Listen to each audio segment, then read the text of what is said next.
이 요한복음 우리가 묵상한 내용들 가운데 요한복음 4장, 5장, 6장을 보시면 매 장마다 그야말로 한 장의 그림처럼 떠오르는 장면들이 기록이 되어져 있습니다. 요한복음 4장에는 누구라도 교회를 조금만 다니신 분들이라면 익히 들어서 아시는 그림이 있습니다. 사마리아 수가성의 우물가의 여인입니다. 그 우물가의 여인에 관한 사건이 요한복음 4장에 기록이 되어져 있습니다.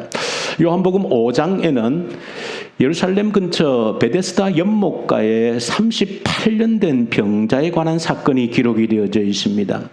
베데스다 연못가에 38년 된 병자에 관한 사건이 요한복음 5장에 기록이 되어져 있고, 그리고 요한복음 6장에는 그 유명한 오병이어 기적의 사건이 요한복음 6장에 기록이 되어져 있습니다. 오병이어, 떡 5개와 물고기 2마리, 의미가 오병이어지요. 그 오병이어, 어린아이의 그 도시락 하나를 가지고 5,000명, 전체 15,000명, 2만 명이 함께 먹었던 놀라운 기적의 사건이 요한복음 6장에 기록이 되어져 있습니다. 그래서 이 수가성 우물가의 여인, 베데스다 연못가에 38년 된 병자, 그리고 오병이어 이 기적, 이 사건은 역사적으로 수많은 위대한 화가들이 그림을 그릴 수 있는 영감을 불어넣은 장면이기도 합니다. 오늘 이 세 4장, 5장, 6장에 이어지는 이 사건들을 통하여서 저 여러분들에게 우리 하나님께서 저 여러분들 마음속에 반드시 심어주시고자 하시는 그 말씀이 저 여러분들 가슴속에 이 아침에 새겨지기를 간절히 소망합니다. 이 세 사건을 보시면은 이 세 사건들마다 이 사건을 특징 짓는 한 가지 단어들이 있습니다. 그 단어들을 오늘 설교 시간에 여러분들이 계속해서 머릿속에 묵상하시면서 도대체 그 단어들이 어떻게 연관되어져 있고 또 내가 어떻게 받아들이고 어떻게 적용해야 될 것인가를 계속해서 고민하면서 오늘 설교에 함께 동참하시면 좋겠습니다. 우물가의 여인, 그 사건 속에 등장하는 가장 중요한 단어 중에 한 가지는 양식이라고 하는 단어입니다. 양식입니다. 양식이라는 단어입니다. 그리고 베데스다 연못가에 38년 된 병자가 고침을 받는 그 사건 가운데 가장 중요한 단어는 안식이라고 하는 단어입니다. 안식이라는 단어가 가장 중요하게 부각이 되어져 있습니다. 그리고 오병이어의 기적이 일어났던 그 현장의 가장 중요한 단어는 떡이라고 하는 단어입니다. 이 떡이라는 단어입니다. 그래서 우물가의 여인에게 있었던 양식이라는 그 의미의 단어, 안식이라는 그 단어, 안식이라고 하는 그 단어, 그리고 오병이어의 기적이 일어났던 떡의 의미, 이 세 단어는 사실은 모두가 양식과 그 다음에 안식과 떡이라는 단어는 모두가 일이라고 하는 단어와 연관이 되어져 있습니다. 일이라는 단어와 연관이 되어져 있습니다. 그래서 오늘 저 여러분들 이 설교를 함께 나누면서 양식, 먹을 양식을 양식, 그야말로 먹는 양식입니다. 이 양식, 그리고 안식, 그리고 이 떡이라고 하는 것, 사실은 떡과 양식은 유사성이 있지만 비슷한 의미도 조금의 차이도 있습니다. 본문 내용에서 말씀해 주시는 것은. 근데 양식을 얻으려면 일을 해야 일의 결과를 얻는 것이죠. 안식이 일과 관계되어지는 것은 제10계명 제4계명입니다. 너희는 안식일을 기억해서 거룩히 지키라고 그랬는데 지키는 가장 중요한 방법이 뭡니까? 안식일을 뭐 하지 말라? 일하지 말라는 겁니다. 그래서 안식과 일은 관계가 있는 것입니다. 그 일하지 말라, 그 일과 안식의 관계이고, 떡도 역시 일의 열매로서 주어지는 것이 떡이라는 것입니다. 그래서 도대체 이 우물가 여인과 베데스다가의 38년 된 병자와 오병이어의 기적을 통해서 양식과 안식과 떡을 통하여서 보여주시는 일이라고 하는 것이 도대체 우리에게 어떤 의미를 주시고 있는가? 예수님께서는 38년 된 병기를 고치시면서 아버지께서 일을 하시기 때문에 나도 일한다 그렇게 말씀하셨는데 그 일은 또 무슨 일인가? 안식일은 일하지 말라고 그랬는데 예수님께서는 아버지께서 일을 하시기 때문에 나도 일을 한다라고 하셨습니다. 그래서 도대체 이것은 또 어떤 일인가? 그래서 이 단어들 양식과 떡과 안식과 일이라고 하는 이것이 우리에게 의미하는 바가 무엇인지, 이것이 내게 어떻게 새겨지고 내가 죽기까지 해야 될 일이라고 하는 것이 어떤 의미를 지니는가 하는 것입니다. 먼저 우물가의 그 여인의 모습은 모든 사람들의 모습이다. 다시 말하면 모든 인간의 실존 있는 상태 그대로를 보여주는 것이 그 우물가의 여인이다. 그 우물가 여인이 어떤 여인인가? 예수님과의 대화를 통해서 우물가 여인이 어떤 여인인지가 밝혀집니다. 여러 가지 의미를 설명할 수 있지만 대표적으로 그 여인이 어떤 여인인지는 우리 인간이 어떤 존재인지를 밝혀주는 인물입니다. 성경에 보시면 우물가의 그 여인은 남편이 5이 있었고 지금도 6번째 남자와 살고 있지만 남편이 아니라고 그랬습니다. 이 여인, 우물가의 여인이 상징하는 것은 평생 채워지지 않는 갈증으로 허덕이는 인생을 상징하는 겁니다. 그런데 아주 대조적인 것이죠.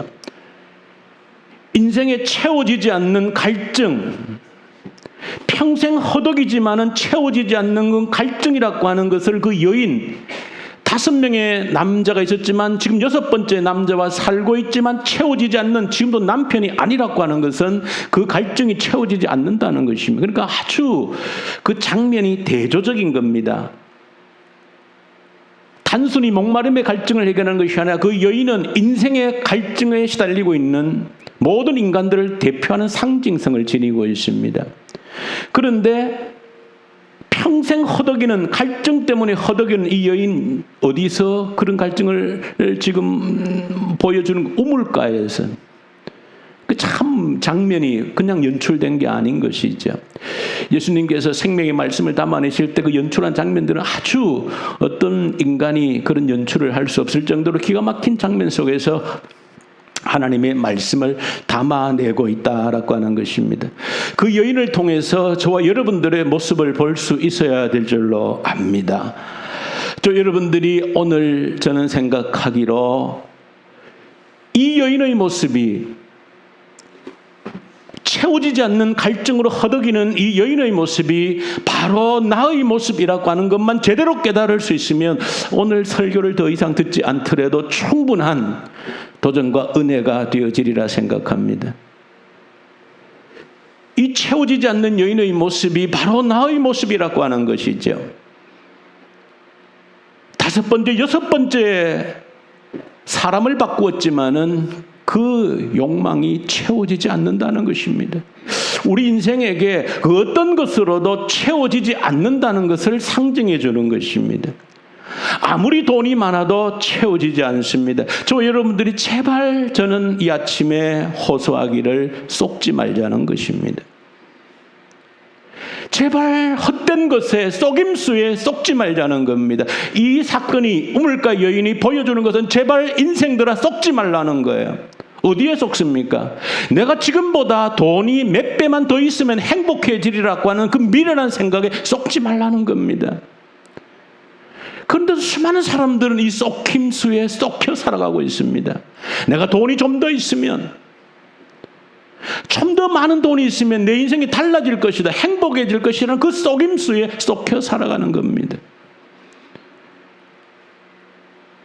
이 사람이 아니면, 이 환경이 아니면, 저 사람만 아니면 내가 행복할 것이라고 하는 속임수에 쏙겨 살아간다. 우리 인생들이 그렇다는, 이 우물가 여인을 통해서 우리에게 보여주는 가장 중요한 내용입니다. 여러분들 어저께 다니엘 기도에 간증하신 이옥 전도사님의 간증을 아마 여러분들 많은 분들 들어보셨을 겁니다. 탈북한 여성이고, 저도 북한 사역이나 간증을 많이 들었지만 또 다시 들으면서 참 저 마음속에도 많은 도전과 감동이 되어졌는데, 그 북한의 실상이라고 하는 것을 적나라하게 간증을 해 주었습니다. 1994년도에 탈북을 하면서 그 이옥 전사님이 탈북하게 된 그 이유를 아주 상세하게 간증을 했습니다. 자신은 정말로 아버지 어머니도 북한 공산당의 철저하게 열렬한 충성분자였다는 것이죠. 그래서 성분이 너무 좋았기 때문에 자신도 아주 그 군대에서 좋은 보직을 받아서 군대 생활을 하고 있었다는 것이죠. 그래서 정말로 위대한 수령을 하나님 섬기듯이 철저하게 섬겼던 그런 가정이었고, 태어나면서부터 뭐 20살 될 때까지 그렇게 교육받고 그렇게 자랐는데, 그래서 나라에 충성하고 공산당에 충성하고 위대한 수령을 받들고 섬기는 것이 인생의 사명으로 살았던 것이죠. 그런데 군대 생활하다가 연락을 받았는데 어머니, 아버지 또 오빠가 죽었다는 겁니다. 다 죽었다는 겁니다. 왜? 어떻게? 굶어 죽었다는 겁니다. 도무지 상상할 수 없는 그런 충격적인 소식을 듣고 와서 시신을 확인해 줘야 빨리 묻을 터인데 와서 시신을 확인해 달라는 그런 연락을 받고 고향으로 갔다는 것이죠. 그래서 너무 거기에 충격을 받았다는 것이죠. 위대한 수령이 어떻게 굶어 죽게 만들었는가? 거기 자신의 모든 것이 무너져 버린 겁니다. 그러니까 상상만, 자기는 그래도 군인이었기 때문에 그 고난의 행군 가운데서 군인이었기 때문에 그래도 옥수수라도 배급을 해주었기 때문에 살고 있었는데, 자기 부모님이 자기 남동생이 그렇게 굶어 죽는 줄은 꿈에도 상상을 못했다는 것이죠. 그래서 굶어 죽었다고 생각할 때 그냥 총 한 방 맞고 죽는 거와 굶어 죽는 건 다르다는 것이죠. 보니까 집에 있는 그 벽지를 다 뜯어먹고 장판을 다 뜯어먹고 죽었다는 것입니다. 참 그 장면을 보고 도무지 이제는 더 이상 공산당을 섬길 수 없는 그런 완전 붕괴가 되어져 버린 것이죠. 그런 상태에서 그냥 무조건 도망가야 되겠다, 탈출해야 되겠어 탈북을 했던 그런 분입니다. 저는 그런 이야기를, 간증을 들으면서 참 오늘 이 설교를 준비하면서 우리에게 도대체 얼마가 채워져야 우리는 행복하다 할 것인가? 얼마를 손에 옮겨지면 우리에게 행복의 수치로 다가올 것인가? 라고 생각할 때 참으로 부끄러운 것이죠. 저 여러분들이 반드시 기억하셔야 됩니다. 지금보다 여러분, 저와 여러분들이 100배를 1000배를 더 가져도 채워지지 않습니다. 그 사실을 오늘 여러분들이 우물가 여인을 통해서 깨닫고 배우셔야 되는 겁니다. 그것이 가장 중요한 교훈입니다. 지금 내가 가지고 있는 재산보다도 100배가 1000배가 많아져도 절대 채워지지 않는다라고 하는 그 진리를 깨닫기를 바라라는 겁니다. 옥수수 한 톨 먹지 못해서 죽어가는 자들이 있는데 우리는 그보다 1000배, 10,000배를 잘 살아도 만족함은 없습니다. 그러므로 지금보다 저 여러분들이 100배, 1000배 더 가져도 여러분 더 행복해지지 않습니다. 더 만족을 느끼지 못합니다. 그게 성경의 진리입니다. 그 성경이 말하고 있는 오늘 이 우물가의 여인이 우리에게 던져주고 있는 가장 중요한 진리입니다. 이것만 저와 여러분들 오늘 이 아침에 제대로 깨달아도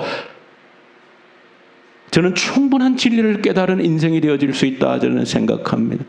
이 거짓에 속지 말라는 겁니다. 사탄의 끝없는 거짓말에 속지 말고 살자는 것이지요. 더 있으면, 더 많이 가지면, 이 환경이 아니면, 이 환경이 바뀌어지면 내가 더 행복해질 것이다, 더 만족해질 것이다, 아니라는 것이 오늘 이 우물가 여인이 보여주고 있는 증언입니다. 이 증언을 이 우물가의 여인 5번, 6번 사람을 바꾸어도 만족이 오지 않는다는 것입니다. 그것은 우리 인생은 그 어떤 것으로도 채워지지 않는다는 것을 상징적으로 보여주는 이 여인이, 사람이 바로 이 우물가 여인인 겁니다. 그러므로 여러분들 이 사실만 제대로 머릿속에 각인되어지면 절대 거짓에 속지 않기를 바랍니다. 내가 불행한 것이, 내가 어려운 것이, 내가 행복하지 않은 것이 환경 때문이 아님을, 더 가지지 못했기 때문이 절대 아니라는 것을 저 여러분들이 깨달을 수 있기를 소망합니다. 두 번째 장면이 베데스다 연못가에 있는 38년 된 병자입니다. 어떤 병명인지를 구체적으로 밝혀주고 있지 않습니다. 그러나 38년이라고 하는 것은 당시에 평균 수명이 40이 되지 않는 때입니다. 그러니까 38년이라는 것은 이 사람은 태어날 때부터 한 번도 걸어본 적이 없다는 것입니다. 스스로 움직일 수 있는 여력이 아무것도 없는 그 상징이 38년 된 병자라는 것입니다. 자기 스스로 일어나서 걸을 수 없는, 엉금은 기어서라도 갈 수 없는 그런 존재가 이 38년 된 병자다. 그 전설에 따르면 이 연못에는 가끔 천사가 내려와서 물을 동하게 할 때 먼저 들어가는 자가 누구라도 고침을 받는다라고 하는 전설이 있는데, 그러나 나는 혹여나 천사가 와서 물을 휘저어도 들어갈 수 없다는 것. 왜? 나는 내 스스로 움직일 수 없기 때문에. 무엇을 이 사람을 통해서 우리에게 보여줍니까? 우리의 영적 상태를 저는 그대로 보여주는 그림이라 생각합니다.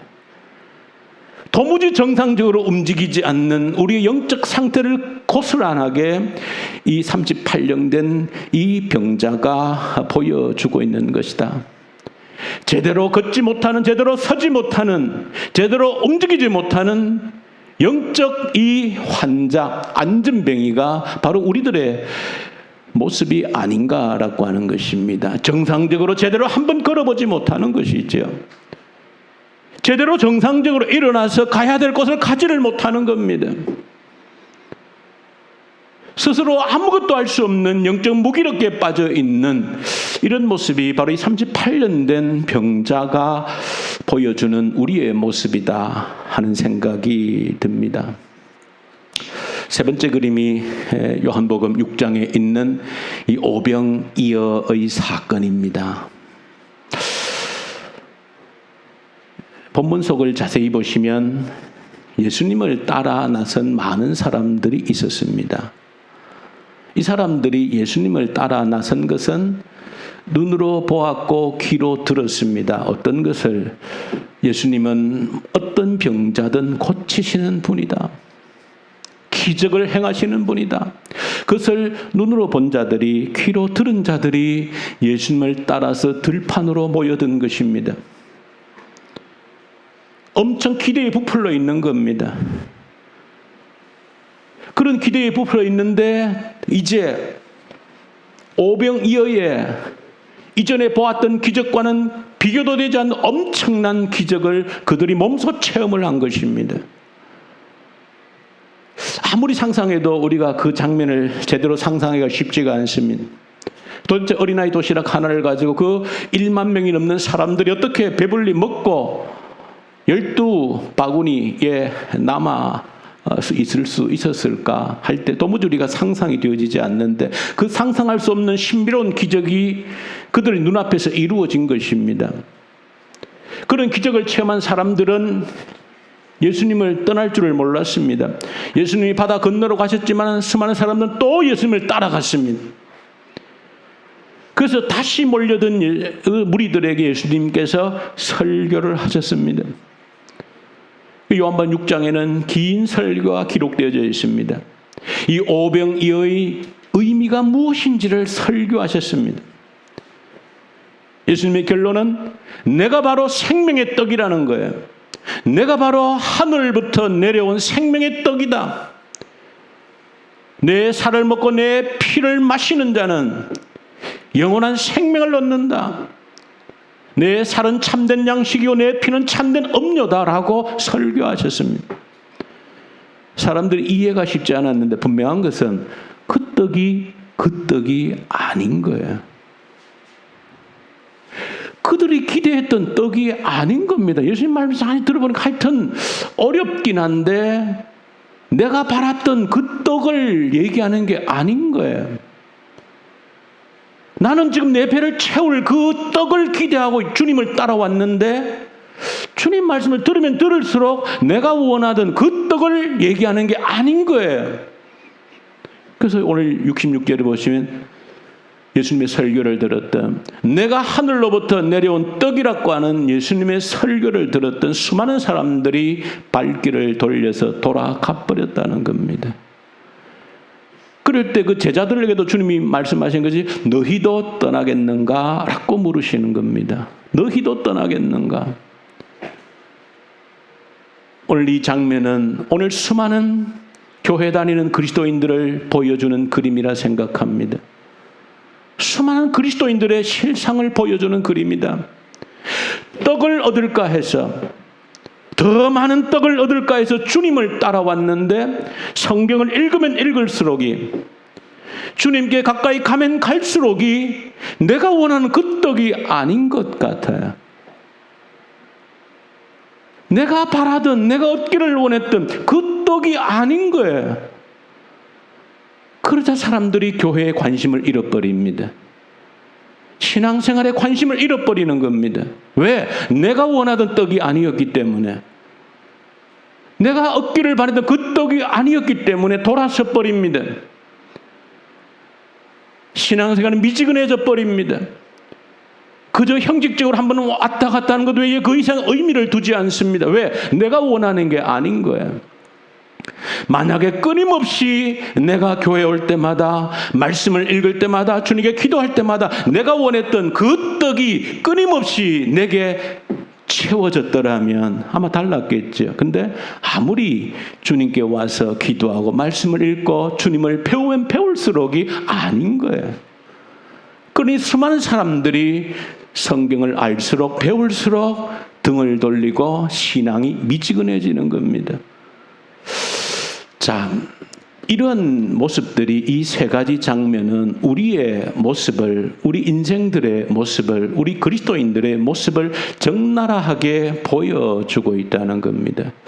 이런 모습 속에서 주님이 주신 말씀이 우물가의 여인을 통해서 양식이 무엇인지, 안식이 무엇인지, 떡이 무엇인지, 그를 통해서 일이라고 하는 것이 무슨 일인지를 가르쳐주고 있는 겁니다. 진정으로 너희들이 붙들고 놓치지 않아야 될 일이 무엇인지를, 베데스다 연못가에 있었던 그 사건을 조금 더 주목해서 보시면 38년 동안 한 번도 걷지 못한 그 환자에게, 병자에게 예수님이 찾아오셨습니다. 찾아오셔서 너가 낫고자 하느냐 물으셨고, 예, 낫고자 원합니다.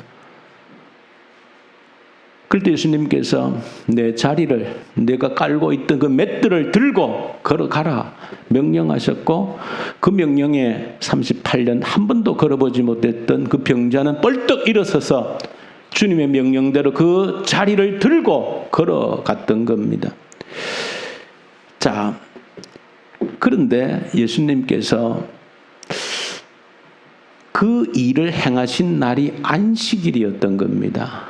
예수님은 어떤 일을 사역하실 때에 우물가의 여인에서 말씀드린 것처럼 그 모든 장면들이 하나님의 철저한 연출 속에서 교육적인 효과를 최대로 높이는 상황 속에서 사역하신다 하는 것을 보여줍니다. 의도적으로 안식일 날 그렇게 하셨던 겁니다. 그런데 그 38년 된 병자가 벌떡 일어나 자리를 들고 걸어갈 때에 그것을 지켜보던 많은 유대인들이 있었습니다. 참 여기에 희극 같은 비극이 일어나는 것이죠. 희극 같은 비극이 일어납니다. 그 광경을 지켜보던 그 유대인들은 우리가 적어도 사람이라면 이 사람은 38년 동안 그 자리를 지키고 있었던 사람입니다. 아마 그 사람을 모르는 사람이 없을 겁니다. 그 사람이 한 번도 태어나서 한 번도 걸어보지 못한 불쌍한 인생이라는 것을 그 주변에 있는 사람 이러면 누구나 알고 있는 아마 그런 사람이었을 겁니다. 그런데 그 사람이 어쨌든 누가 고쳤든 어떻게 고침을 받았든 상관없이 그가 벌떡 일어나서 걸어간 것입니다. 그런데 유대인들의 눈에는 기가 막힌 겁니다. 유대인들의 눈에는 벌떡 일어서서 걸어가는 그 자가 보이지 않았습니다. 유대인들의 눈에 보인 건 뭐가 보인 겁니까? 저자가 왜 안식일을 어기는가? 안식일 날은 뭐 하지 않는 것인데, 일을 하지 않는 것인데. 그러니까 유대인들의 그 율법에 안식일을 거룩히 지키라는 하나님 말씀 속에서 안식일은 일을 하면 안 된다. 이것을 얼마나 철저하게 율법적으로 지켰던지 유대인들은 안식일 날은 걸음수를 헤아렸습니다. 몇 걸음 이상은 안 된다는 겁니다. 무게가 얼마 이상은 지니면은 그것은 일이 되어지는 겁니다. 참 놀라운 사람들이죠. 그래서 이 유대인들은 참 그 장면을 생각해서 여러분들이 사실은 받아야 될 교훈들이 굉장히 많은 것이죠. 우리가 자칫 잘못하면 그 유대인들의 함정에 빠지는 겁니다. 그 유대인들은 그 일어난 고침받은 사람이 눈에 들어오지 않고 안식일을 어겼다는 겁니다. 왜 일을 하느냐는 겁니다. 안식일인데 왜 네가 맷돌을 들고 걸어가느냐는 겁니다. 그것도 보면 예수님께서 아주 치밀한 거예요. 그냥 일어나 걸어가라 했으면 문제가 안 생겼을 것 같은데 하필 일어나서 뭐 하라고 그랬습니까? 맷돌을 들고 걸어가라 하는 거예요. 그러니 문제를 만든 겁니다. 굉장히 예수님은 의도적이라는 것에 나타나는 겁니다. 하필 안식일 날. 예수님도 알지요. 유대인들이 안식일에 얼마나 민감한지. 이게 일이냐 아니냐에 따라서 얼마나 다투고 싸우는지를 누구보다 잘 아는 예수님께서 굳이 안식일을 택하시고 그냥 일어나 걸어가라 하면 되는데 굳이 맷돌을 들고 걸어가라는 것은 논쟁을 일으킨 겁니다. 왜? 진정한 교훈을 주시기 위해서, 진짜 안식이 무엇인지를 가르치기 위해서 예수님이 그렇게 의도적으로 하신 겁니다. 그것은 안식의 진정한 의미가 무엇인지를 유대인들에게, 그리고 그 고침받은 그 환자 병자에게는 너가 지금 잠시 고침을 받는다 할지라도 너는 또다시 병들고 죽을 수밖에 없는 존재라는 것을 가르치고자 하신 겁니다. 여러분들이 좀 이 본문에 기록하고 있는 참 예수님이 뭐를 가르치시자는지를 정확하게 좀 깨달을 수 있는 여러분들 되면 좋겠습니다. 제가 설교 서두에 말씀드린 것처럼 1차적으로 우물가의 그 여인처럼 그 인간의 내 모습만 제대로 보더라도 오늘 설교의 1차적인 은혜는 다 받은 겁니다. 어떤 것으로도 채워질 수 없는 존재다. 내가 지금 병을 고침받아도 그것으로 끝나는 것이 아니다. 또 병들고 죽는다. 어떤 것으로도 내 인생을 만족시켜 줄 수 있는 것이 이 땅에 없다 하는 것만 깨달아도 1차적인 은혜를 오늘 다 받은 겁니다. 자, 2차적으로 들어와서 예수님께서 그 안식일에 그렇게 하신 이유가 어디에 있는가? 안식의 진정한 의미를 하나님께서 가르쳐 주시기 위해서입니다.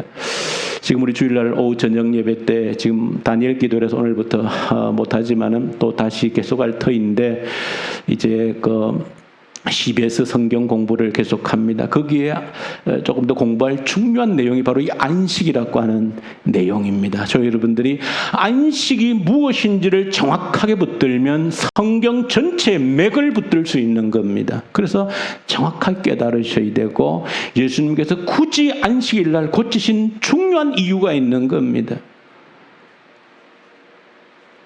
왜 안식일 날 예수님께서 그 환자를 고치셨는가? 그것은 바로 지금 너가 고침을 받아도 이 땅에서는 다시 병들고 죽을 수밖에 없지만은 우리에게 다가올 온전한 안식일을 기억하라는 겁니다. 그 안식일에 대한 소망을 가지라는 겁니다. 왜? 하나님께서 안식일이라고 하는 것을 만드신 이유가 거기에 있습니다. 오늘 저와 여러분들이 일주일 중에 하루를 구별해서 거룩한 주일이라고, 이 안식일입니다. 하나님이 구별하신 하루 안식일이 있기 때문에 오늘 저와 여러분들이 하루를 구별해서 예배를 드리고 있는 겁니다. 왜 하나님께서 하루를 구별해서 안식일로 기억하라 하셨는가? 그것은 이후에 우리가 들어가야 될 안식이 있기 때문에, 이 땅에서는 불완전하지만은 이후에 너희들이 회복해야 될 온전한 안식을 기억하라는 의미에서 안식일에 하나님이 제도를 두신 겁니다.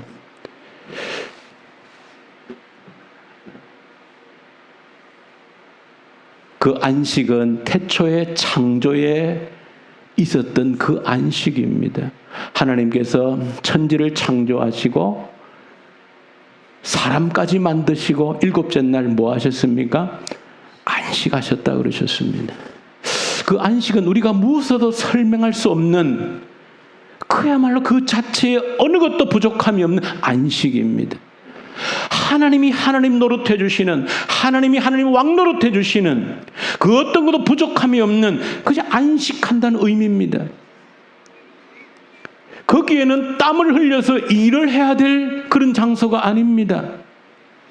먹기 위해서 내 배를 채우기 위해서 일을 해야 될 그런 땅이 아닙니다. 그 안식에는. 그런데 그 하나님이 안식하셨던 그 안식이 언제? 인간의 타락으로 깨어진 겁니다. 안식을 잃어버린 겁니다. 무엇으로? 인간의 타락으로 인하여서 안식을 잃어버린 거예요. 그 안식을 잃어버린 인간들은 이 타락한 질서 속에서는 어쩔 수 없이 땀을 흘려야 열매를 먹게 되어져 있다는 겁니다. 일을 해야 되는 존재가 되어진 거예요. 땀을 흘려야 열매를 먹을 수 있는 일하는 존재로 살아가는 존재로 전락해버린 겁니다. 여기서 사단이 끊임없이 유혹하고 우리를 미혹하는 겁니다. 무엇으로?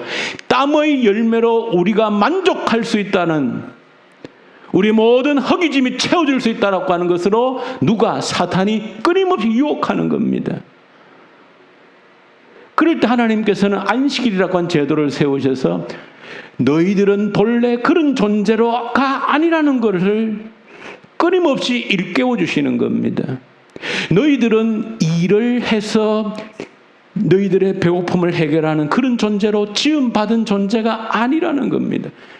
태초의 안식이라고 하는 것은 일의 열매로 우리가 만족하는 그런 땅이 아니라는 겁니다.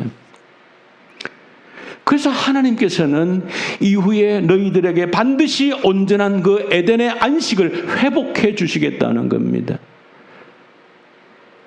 자, 그러면서 베데스다 이 사건에서 예수님께서 그런 이야기를 하셔요.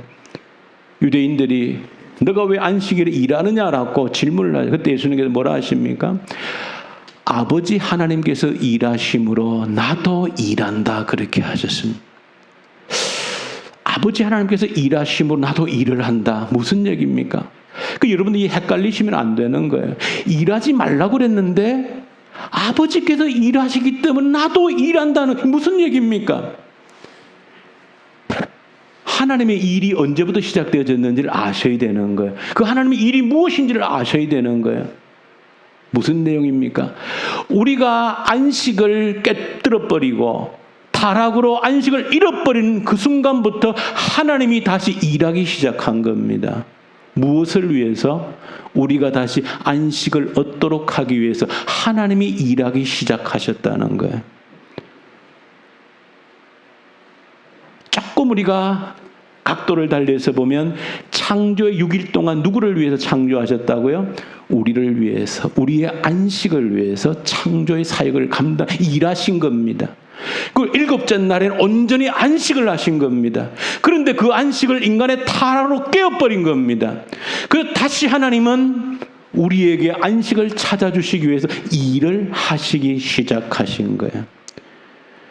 그런데 인간이 썩는 것은 뭡니까?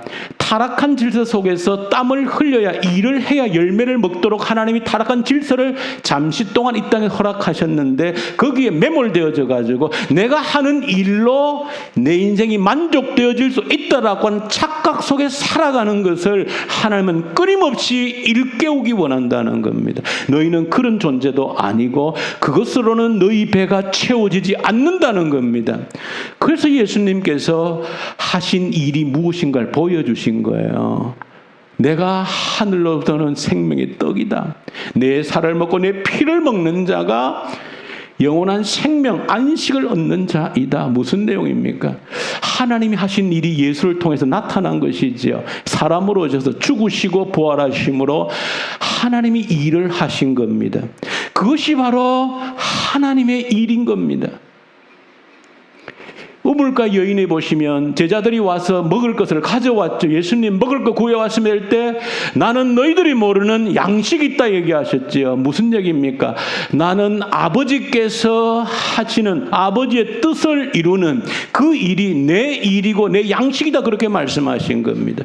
그런 말의 의미를 전체적으로 이해하려면 이 안식의 의미를, 일의 의미를 이해하셔야 되는 것이고, 저 여러분 이 타락한 질서 속에서 일을 해야 되지만 그 일이 아니라는 것을 깨닫는 지혜가 있으셔야 됩니다.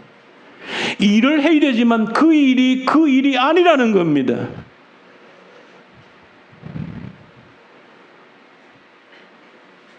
저 여러분 이 땅에서 열심히 일을 해야 되지만 그러나 그 일이 내가 어떤 자세로 하냐에 따라서 그 일의 성격이 전혀 달라지는 겁니다.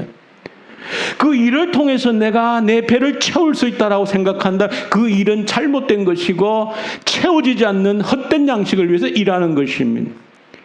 그러나 내가 타락한 질서 속에 어떤 일을 할지라도 그 일이 하나님의 일이 되게 하면, 하나님의 일이 되게 하면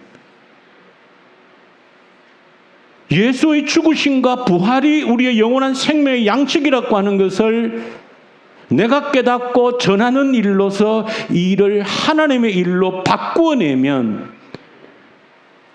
우리는 우리의 일이 하나님의 일이 되게 하는 지혜를 가질 수 있다는 것이죠.